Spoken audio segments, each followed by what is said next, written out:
Was this his first game win for the Ling or not, I guess not last week, but was it week 6? Or was it week 5? We'll double check on that. 'Cause I know when it did come up, you know, it's one of those rare picks, and it managed to go ahead and get a win at some point. Yeah, I think it was Kyle T. Yeah, that's what I was thinking. I think it was. Wasn't it? It's one of those fringe picks that, you know, right job, right tool. Yeah.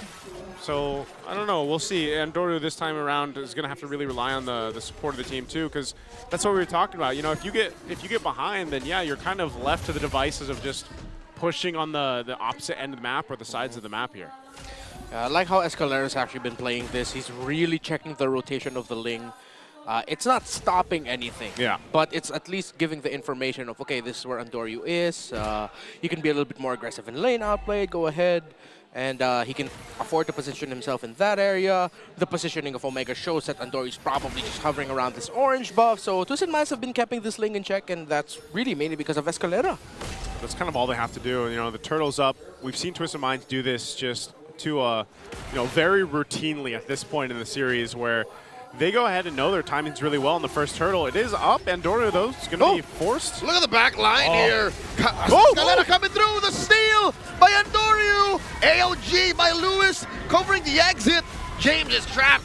First blood drawn by Ukir. That was all Omega. Yeah, the big difference maker was that Hajizi was not level 4 yet. Ukir already had his ultimate, and without a real-world manipulation, Twisted Minds had to leave James behind. So still a good call by Twisted Minds that they only lost James, but even better by Andoryu, the fact that he was still able to steal that turtle away. Yeah, I'm surprised he was actually able to go and get that. Oh, already burned that flicker. Another odd angle by Escalera. This could have happened earlier, but now, for sure it's going to happen. A Super Yoshi gets him with a Toonami slam. That's a whole lot of utility that we got to see earlier in the series, too. This Jushin paired with a Kalea, really hard to escape from. I mean, most likely you're going to either burn a battle spell or something, and then even then, you're still probably going to get caught. So early on, that's a really devastating combination to work against. Okay, so the goal difference already growing one for the mid lane. The Jushin, the spot that you want to be in if you are the Jushin. So let's see if Twisted Minds are going to be waiting up until Hajizi gets his first item and then commit a big all-in team fight. Because even though Hajizi has his ultimate, up until he gets that glowing wand, they shouldn't be team fighting too heavily, considering that Omega already got a pretty good win early on. So yeah, no glowing wand just yet for him. Although it's also going to be taking a while for the glowing wand for the Jushin. Yeah, that's okay though.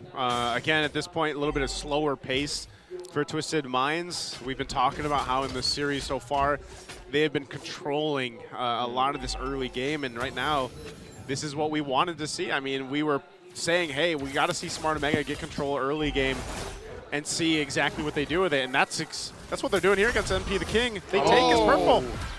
Nothing that Twisted Minds can do here on many different fronts. Outplayed here, gets caught out. Toonami slam towards his allies. Super Yoshi secures one. AOG by Lewis to reposition. MP the King can't finish the job on Joom. He barely dodges Ukir. And look at the back. Escalera catches Super Yoshi underneath tier 1 down bottom. Wow. And Yoshi drops. Step of the blades. Takes down MP the King. Takes down Hajizi. The Barangay are calling it quits. Game 3, they have woken up. Everything is falling apart for Twisted Minds, while Barangay Smart Omega can be very happy with how the first 5 minutes of this game has went, because now the timing, the window for Twisted Minds is so much later into the game. There's already a considerable lead building for the Granger. A considerable lead locked in for the Jushin. Ukir has been key for Omega in this game number 3. Yeah, Ukir doing a phenomenal job. That's going to be the turtle secured now. Andoryu gets that. And, you know, again, we saw a preview of those stats earlier between Hajizi and Ukir. And Ukir is one of those jungler, or one of those mid laners that kind of flies under the radar a little bit, you know, from game to game or series to series that we see from Smart Omega. But he's aggressive with it, especially if he's, you know, playing a hero like the Jushin here. So now as they rotate down, they're going to be looking to put pressure now in the bottom lane. Oh, defending this tier 1 down bottom. Lewis forced out of position. Super Yoshi and Joan backing off. But look at the top lane. This is that sharp edge of what a Link could do when they are on the offense. They can just attack from many different angles, and there's nothing the opponents can do. Nothing Twisted Minds could do. Yeah, and Omega have secured their checklist, their conditions for the first 5 to 6 minutes of the game.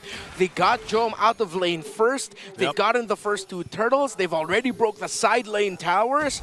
Everything's going well for Omega. Despite the struggles for the early to mid game in games 1 and 2, they've locked this in. And I think even at the point where if Omega suffer an error for Turtle 3 or Lord 1, they should have enough of a cushion to keep it within range of just winning another team fight or skirmish to get the game back. Yeah, this is the best, I feel like, start or early game that we've seen Smart Omega in some time, actually. Oh, MP? MP could be in trouble. Oh, the orange just barely secured by MP. Fadeaway retribution. Look at the back line, though. Here comes Escalera and James.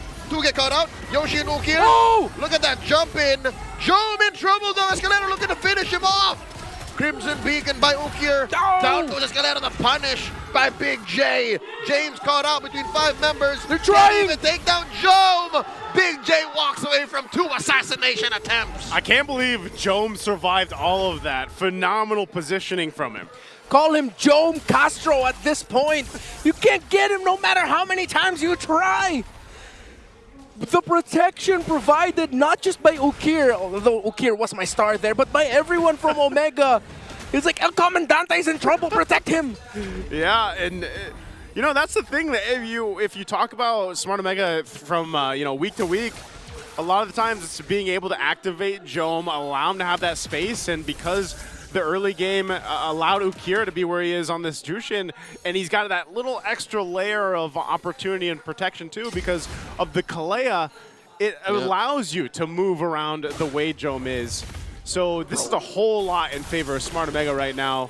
All 3 turtles. Oh! That is a tsunami slam catching Escalera off guard. Another kill for Big J. Call him J Grande.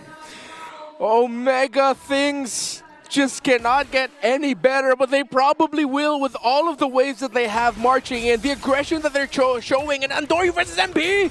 Down bottom. That's a steal. Grand Theft Orange. Highway robbery. Andoryu. Andoryu, he's got some revenge because of what he had to experience the last game. I mean, he was basically just dismantled on the Hellcurt, but this time he's got some vengeance now against Twisted Minds. There's no way Omega doesn't take down this turret. Yeah. They can take it slow now. That cushion you were talking about, Renmar, has grown so big. Yeah. It's literally 3 mattresses worth. Like, they can just throw bodies. Yoshi! In comes Yoshi! And the collapse, Escalera comes through, but it's too late. MP gets taken out by Andoryu. Down goes Lewis. Look at the back line. Outplayed goes down. Escalera 2. Forward the trade. That's a wipeout. A maniac by Andoryu. It's a nightmare for Twisted Minds as the nightmare gets 4, and Omega might get game 3. Oh, they're going to be able to push this turret down at least. They still have a couple seconds. Outplayed will be up, but that might be all they get. But Smart Omega, 10,000 gold ahead. Lord for the taking. And it looks like Andoryu will go ahead and give the call to just split this. But look at what Twisted Minds might do here. They can't actually maybe even contest this, but this is the replay. This was a great setup. Again, even with everything that they were able to throw at them here, they just get collapsed down, and the damage from Andoryu is so much. Dude, Twisted Minds were outgunned. Yeah. I think they thought that the positioning and shocking Omega into that fight would have been enough, but no, not when you're down 7K, 8K. Yeah, at that point, that was just item diff. Twisted Minds, if the gold lead was a little bit closer, oh, that would have been so bad for Omega. But the fact that Omega, again, has a very massive cushion right now, so many more items, that even though that they got out-executed in some regard, they're like, this is fine. We have way more items than you. We can survive longer than you. And in the punish, we can chase you down. Twisted Minds had to spend so much just to get, what, those 2 kills? While Omega, they still had ultimates ready for the late clapback. And Omega are in the base. Lord up top. Wave in mid. Twisted Minds are holding on for dear life. MP the King with the Holy Crystal. I wonder if this is enough. Yoshi coming in with the conceal and the tsunami a real revelation. Look at the back line. Andorio going hunting. Down goes Outplayed. Down goes James. That's all she wrote. The Barangay take game 3 and the series.